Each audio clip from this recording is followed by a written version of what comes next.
Order, order. Hello and welcome to Reporters Without Orders, a podcast where we talk about what made news, what didn't, and some things that absolutely shouldn't have. I'm your host, Akansha Kumar, and joining me in the studio is my colleague Ayush Tiwari, who doggedly tracks media related stories. Hi, Ayush. Hello. Also joining me from Gujarat is my colleague Basant Kumar, who has been filing ground reports ahead of assembly elections in the state. हाय बसंत, कैसे हैं आप और चुनावी यात्रा आपकी कहाँ तक पहुंची है अभी? नमस्कार। मैं अभी सूरत में हूँ और अहमदाबाद उसके बाद गिर सोमनाथ होते हुए मैं सूरत पहुंचा हूँ और आज मेरा सूरत में आखिरी दिन है। मैं शाम को नर्मदा निकल जाऊंगा यहाँ से। और खाना वगैरह कैसा लग रहा है आपको वहाँ का? काफ़ी क्लीशे क्वेश्चन है लेकिन मुझे पूछना पड़ेगा। मुझे वैसे भी मीठा कम ही पसंद है और फैट भी बढ़ गया था तो मैं मीठा कम ही कर रहा हूँ। यहाँ लगभग चीजें मीठी मिलती है तो मैं और ज्यादातर पंजाबी कुछ कुछ ऐसा खा ले रहा हूँ, पर उतना मजा नहीं आ रहा खाने में।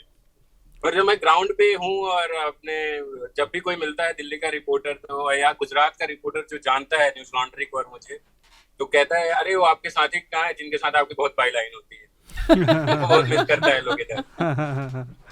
मैंने बोला मैं भी मिस कर रहा हूँ उस आयुष को, क्योंकि बहुत समय हो गया हमारी कोई बाई लाइन नहीं है। तो आप और शिव अलग अलग ही हैं या एक साथ कहीं कभी रास्ता एक साथ आएगा आपका?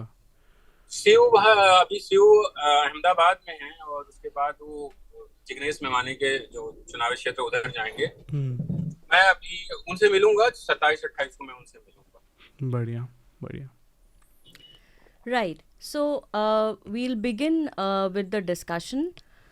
In 2012, this was years before Narendra Modi became the Prime Minister, in a book titled Poverty Amidst Prosperity, which was a collection of essays edited by Professor Atul Sood from JNU, questions were raised on the much publicized Gujarat growth model. And in his latest ground report from Gir Somnath district, Basant's story also raises the same set of questions, whether Gujarat growth model is an ideal template for the entire country. और बसंत, जो मेरा पहला सवाल है आपके लिए, जब हम गुजरात में बात करते हैं खेती की, और यहाँ पर मैं रेफरेंस फिर से अतुल सूद जी की किताब का ही दूंगी कि पॉवर्टी अमिड्स प्रॉस्पेरिटी में बताया गया है कि गुजरात में भी 1948 के बाद से ही लैंड से रिलेटेड काफ़ी रिफॉर्म्स लाने की कोशिश की गई, क्योंकि एक पॉलिटिकल मुद्दा भी था। तो लैंड एक्सेसिबिलिटी को बढ़ाने की कोशिश की गई, चाहे वो 1948 का लैंड टेनेंसी एक्ट हो या फिर 80s में जब कांग्रेस की सरकार थी और उनके चीफ मिनिस्टर माधव सिंह सोलंकी, जिन्हें कि खाम अलायंस के लिए जाना जाता है, खाम standing for Kshatriya, Harijan, Adivasi and Muslims, तो उन्होंने भी कुछ ऐसे कदम उठाए थे कि जो सबसे नीचा तबका है उन तक लैंड होल्डिंग बढ़ाई जा सके। जैसा कि आपकी स्टोरी स्टैब्लिश करती है कि गन्ना किसानों की इतनी बुरी हालत है मोदीनार टाउन में कि उन्हें वो किसानी छोड़ने पे मजबूर हैं, जो शुगर मिल है वो बंद पड़ी हुई है। तो मुझे ये थोड़ा सा बताएं हमारे दर्शकों को कि एक किसान से जुड़ा जो पूरा इकोसिस्टम होता है, कुछ मजदूर होते हैं, उनके साथ काम करने वाले लोग होते हैं, ये सब कैसे इम्पैक्ट हुए हैं वहाँ पर इस शुगर मिल के बंद होने से? ये जो कोडिनार का शुगर मिल है, शुगर फैक्ट्री है, ये गुजरात का दूसरा सबसे बड़ा शुगर फैक्ट्री है। अभी बंद पड़ा हुआ है, 2015 में बंद हुआ और यहाँ लगभग 14,000 मजदूर काम करते थे जब ये चलता था। 14,000 एक बहुत बड़ी आबादी होती है। 14,000 और इससे 14,000 इससे किसान जुड़े हुए थे। ये कोऑपरेटिव टाइप का था, किसानों का इसमें शेयर होता था। अब वो बंद हो गया और हमें बताया गया कि इसका 100 करोड़ का टर्नओवर होता था साल भर का। वो पैसा आम किसानों के बीच, वहां के मजदूरों के बीच रहता था। तो कोडिनार जो गिर सोमनाथ का एक तालुका है, वहां पे काफी पैसा होता था। 2015 में बंद हो गया। 2017 में अमित शाह वहां आए थे चुनाव प्रचार करने के लिए।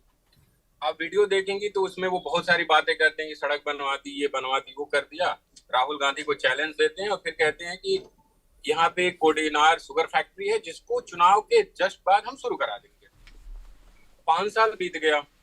अमित शाह तब भाजपा के राष्ट्रीय अध्यक्ष थे, तब वो गृह मंत्री नहीं बने थे। 5 साल बीत गया। आता है मार्च 2022। उसमें CR पाटिल जो अभी भाजपा के स्टेट प्रेसिडेंट है, वो उन्होंने कहा 30 करोड़ रुपए हमने दे दिया है। जब हम वहां गए और हमें ये पता चला तो फिर हमने फैक्ट्री गए। फैक्ट्री के अंदर हमें गार्ड ने घुसने नहीं दिया, पर एक आइडिया उन्होंने छोड़ा था कि जो कोडिनार का जो शुगर फैक्ट्री जहाँ से एंट्री होती है, वहाँ आप किसी भी शुगर फैक्ट्री में जाएंगे तो जो अधिकारी होते हैं उनको बैठने के लिए पूरा स्पेस बनाया गया होता है। उसको रेंट पे दे दिया गया है गुजरात पुलिस को। वो जो जहाँ पे गन्ना के अधिकारी बैठते होंगे वो रेंट पे है गुजरात पुलिस के पास, वहाँ स्टेशन खुला हुआ है। तो मैं उसके ऊपर चढ़ के अपना शॉट ले लिया और फिर लोगों से बात किया। वहां पे ज्यादातर किसान गन्ने की खेती करते थे क्योंकि वहाँ समुद्र पास में है और दिक्कत होती है, तूफान हो या 10 चीजें हो तो उसमें गन्ना जो फसल है वो ठीक हो जाता है, बाकी फसल होने में किसानों का नुकसान होता है। अब जब गन्ने का खपत कम हो गया, फैक्ट्री ही बंद हो गई, तो किसानों ने गन्ना उपजाना बंद कर दिया। थोड़े बहुत जो किसान उपजाते हैं उसका इस्तेमाल गुड़ बनाने में होता है, लेकिन गुड़ से ज्यादा इनकम नहीं होती, तो ज्यादातर ने खेती ही छोड़ दी। इससे नुकसान ये हुआ कि वो मजदूर जो वहाँ काम करते थे वो कहीं और चले गए, वो किसान जो उसमें जुड़े हुए थे कोऑपरेटिव में उनकी इनकम कम हो गई और खेती तो चौपट हो ही गई। अ, जो एक चीज़ मुझे स्ट्राइक करी आपके वीडियो रिपोर्ट में भी कि जो वहाँ के लोकल किसान हैं, वो कैमरे पे कह रहे हैं कि ये नेता झूठ बोल रहे हैं। और बसंत की स्टोरी का एक छोटा सा अंश मैं आप लोगों के सामने पहले प्ले करना चाहूँगी। 2017 में जब यहाँ चुनाव था तो अमित शाह ने कहा था इसको शुरू करवा देंगे। अभी CR पाटिल ने कहा कि हमने कुछ पैसा भेजा है, लगभग 30 करोड़ रुपए इसको शुरू कराने के लिए, पर मैं वहाँ गया तो सब बंद पड़ा हुआ अभी भी। कोई ये बता झूठ बोलते हैं। बसंत, जो मेरा अगला सवाल है वो ये है कि कैंपेनिंग पे हमने अगर कैंपेनिंग हम देखते हैं, चाहे वो प्रधानमंत्री हो या फिर होम मिनिस्टर हो, यूपी के चीफ मिनिस्टर योगी आदित्यनाथ भी अब गुजरात पहुंच गए हैं, कोई भी अब विकास की बात नहीं करता है। योगी आदित्यनाथ के भी स्पीच में आर्टिकल 370 की बात होती है, राम मंदिर की बात होती है। क्योंकि आप ग्राउंड पे हैं तो अगर आप ये थोड़ा सा बताएं कि क्या एंटी इनकम्बेंसी जैसा कुछ फैक्टर है, या फिर जैसा कि ज़्यादातर राजनीतिक विश्लेषक कह रहे हैं कि क्लीन स्वीप ही है बीजेपी के लिए, आपसे थोड़ा बहुत नुकसान हो सकता है। देखिए, लोगों में नाराजगी है, लोग दुख में हैं क्योंकि महंगाई, बेरोजगारी। और मैं जब दिल्ली में बैठ के गुजरात मॉडल के बारे में सुनता था तो मुझे लगता था सच में बहुत सब कुछ खूबसूरत होगा।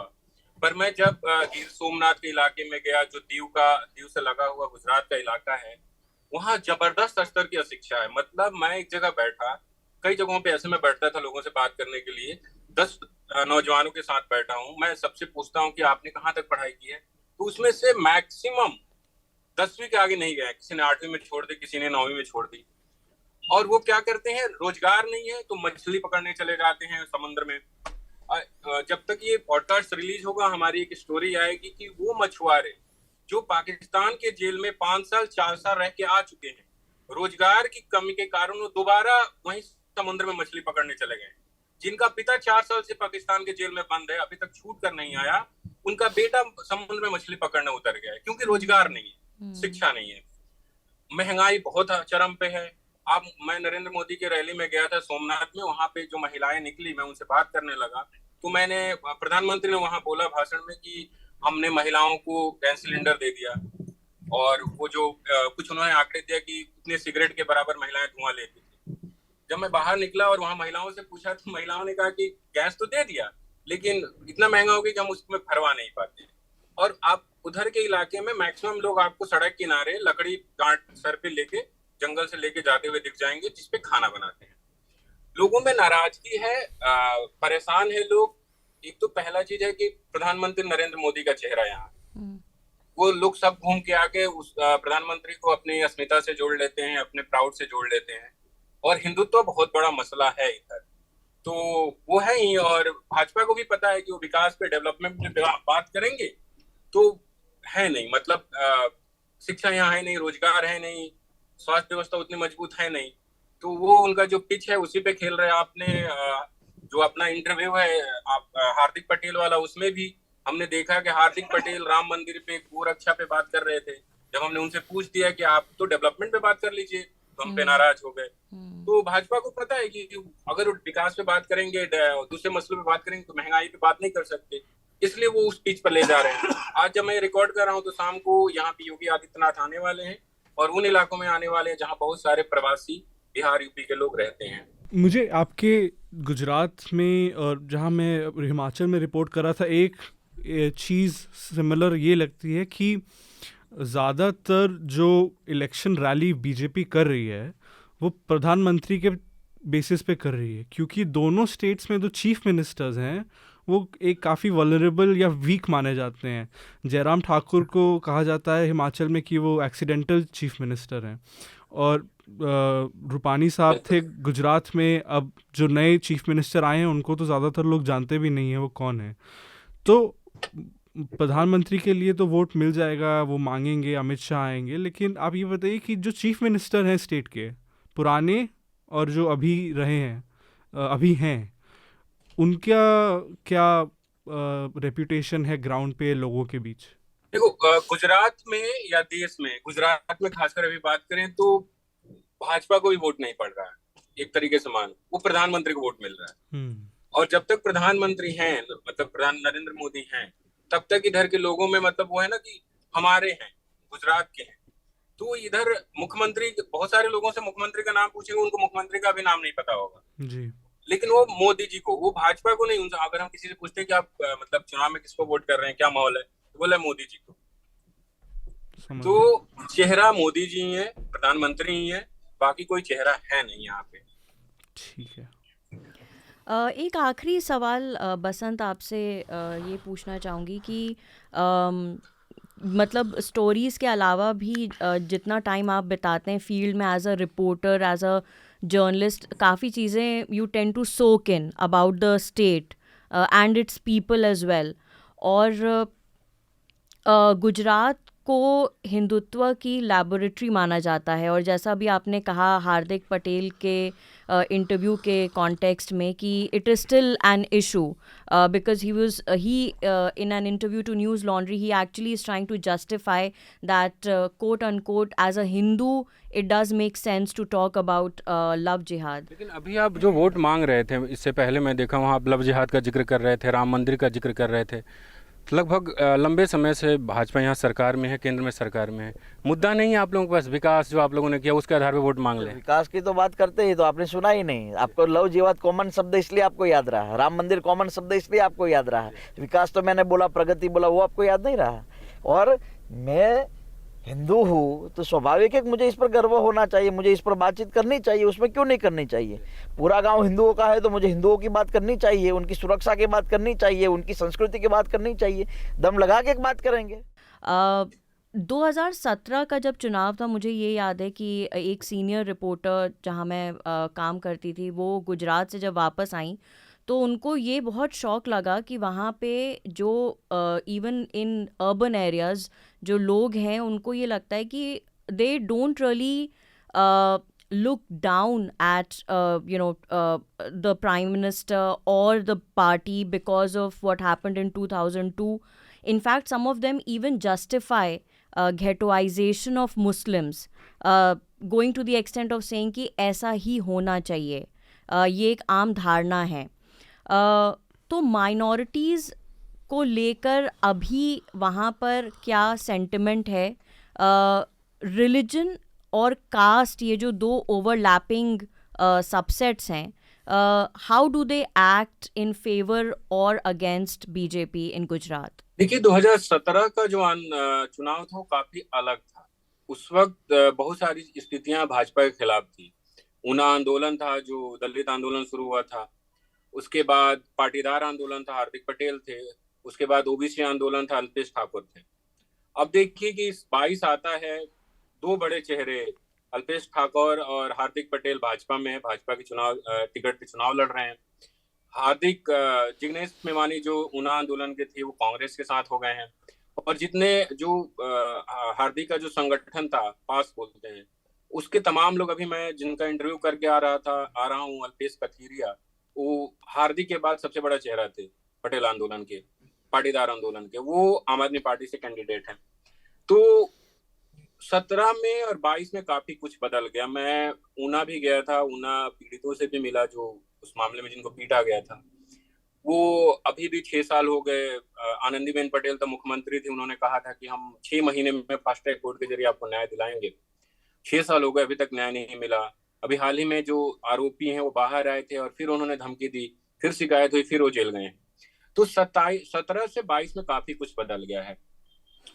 और गुजरात का पूरा चुनाव धर्म और जाति के नाम पे हो रहा है। जाति बहुत बड़ा यहाँ पे फैक्टर है। आप देखिए कि हार्दिक जहाँ से चुनाव लड़ रहे हैं वहां पे ठाकुर समुदाय के लोग ज्यादा है, तो वहाँ प्रचार करने के अल्पेश ठाकुर को जाते हैं। अल्पेश कथीरिया जहाँ से चुनाव लड़ रहे हैं, ये पाटीदार यहाँ पे 70% है। और सिर्फ भाजपा ही नहीं, तमाम राजनीतिक दल कास्ट देखकर और कास्ट के जरिए ही अपना टिकट दे रहे हैं। तो ये मानना कि सबसे ज्यादा कास्ट पॉलिटिक्स बिहार यूपी में होता है, ये थोड़ा गलत होगा। गुजरात में एक एक चीज कास्ट पे हो रहा है और लोग कास्ट देख के बताते हैं, अच्छा यहाँ पे इनका इतना वोट है तो इसमें से इनको इतना मिल जाएगा, इसमें से इनको इतना मिल जाएगा, और इस तरीके से ये जीत जाएंगे। और माइनॉरिटी की जहां तक बात करें, वो यहाँ की राजनीति में बहुत पीछे छूट चुके हैं, बहुत ही पीछे छूट चुके हैं। कोई बात नहीं करता। बिल्किस बानो पे भी कोई बात नहीं किया। मुस्लिम टिकट देने में भी बहुत लोग उदार नहीं है इधर। और मुस्लिम भी अब एक तरीके से चीजों को भूलने लगे हैं। वो अपने मन मुताबिक जिनको वोट देना है दे देते हैं। वो मतलब उस तरीके से अग्रेसिव या मतलब एक होता है ना कि भागीदारी वाली बात नहीं दिखती है मुझे। मैं बहुत लोगों से मिला, मुझे तो एक मेरे ड्राइवर थे, वो उनसे मैं बात कर रहा था तो कह रहे देखिए हम तो भाजपा वाले के साथ हैं, हमारी 14 गाड़ियां हैं, 12 गाड़ियां उधर लगी हुई है। मैंने पूछा कि अच्छा, तो कह रहे हैं कि अरे हमें बिजनेस करना है, अगर हम साथ नहीं रहेंगे तो कल को हमारी गाड़ी कहीं फंस जाएगी तो हमें वो कर लेंगे, हमें वो पकड़ लिया जाएगा तो हम बचेंगे नहीं। इस तरीके की बात कर रहे थे। Right. So that was Basant talking about his stories. Some of those ground reports are already up on our YouTube channel. You can also go to newslaundry.com and check out some of the stories that Basant has filed. जाने के पहले बसंत, आप कोई recommendation अपना देना चाहेंगे? एक तो आयुष की रिपोर्ट आई है, काफी अच्छी रिपोर्ट है। लंबे समय से हम इंतजार कर रहे थे कि वो आए, लंबे समय नहीं, कुछ दिन हुए, हिमाचल प्रदेश चुनाव से पहले। तो वो रिपब्लिक वाली स्टोरी पढ़े। और अश्विन ने एक रिपोर्ट की है जो मैं जब पढ़ा मुझे बेहद इंटरेस्टिंग लगा। स्वराज को लेकर जो एक वो शो आ रहा है, कार्यक्रम डीडी न्यूज पे, तो किस तरीके से उस पे पैसे बहाए जा रहे हैं। ये 2 मेरा रिकमेंडेशन है। और साथ ही एक अपील है, जो लोग देख रहे हैं कि हम लोग गुजरात में हैं और आप देख रहे हैं कि मैं गाड़ी में बैठ के ट्रैवल करते हुए रिकॉर्ड कर रहा हूँ और मैं दूसरी जगह पहुंच चुका हूँ, वहाँ मुझे काम करना है। तो हमारा जो सेना प्रोजेक्ट है उसको अपना सहयोग दें, ताकि और मेहनत करके, मतलब मेहनत तो अभी भी कर रहे हैं, और ज्यादा दूर तक जाएं, ज्यादा समय खर्च करके हमारे पास संसाधन हो ताकि हम आप तक रिपोर्ट ला सकें। We will continue talking to Ayush about his exclusive story regarding a land deal between the Republic Channel, the company that owns Republic Channel, and UP government. The video part ends here. To listen to the complete podcast, log on to newslaundry.com. We, being an independent platform, depend on our readers, viewers and listeners.